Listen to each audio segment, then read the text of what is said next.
দেশে কোনো সারের সংকট নেই জানিয়ে কৃষি মন্ত্রণালয়ের যুগ্ম সচিব খোরশেদ আলম পরিমিত সার ব্যবহার করতে কৃষকদের পরামর্শ দিয়েছেন।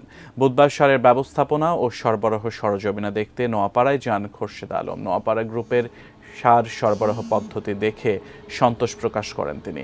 চলতি ইরি বোরো মৌসুমে কৃষকদের নন ইউরিয়া সারের সরবরাহ নির্বিঘ্ন করতে কাজ করে যাচ্ছে নোয়াপাড়া গ্রুপ বলে মন্তব্য করেন যুগ্ম সচিব।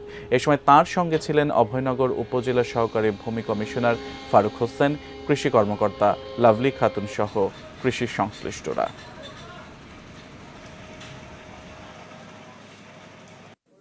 আমি আজকে এবং গতকালকে এখানে বেসরকারি আমদানিকারক যারা আছেন তাদের অফিস এবং তাদের যেখানে সারটি লোডিং আনলোডিং হয় সেই জায়গাগুলো ভিজিট করেছি। আমি দেখেছি যে এখানে একজন বেসরকারি আমদানিকারক খুব অটোমেটিক মেশিনের মাধ্যমে তারা লোডিং আনলোডিং করছেন, প্যাকেজিং করছেন, যেটা দ্রুততার সাথে সারটা সরবরাহ নিশ্চিত করছে। আমি আশা করব যে অন্যান্য যারা আমদানিকারক আছেন অথবা বিএডিসি আমাদের আছেন তারাও এই পদ্ধতি অবলম্বন করলে দ্রুততার সাথে সারটি ডিলাররা নিতে পারবেন এবং কৃষকের মধ্যে এই সার দ্রুততার সাথে পৌঁছাবে।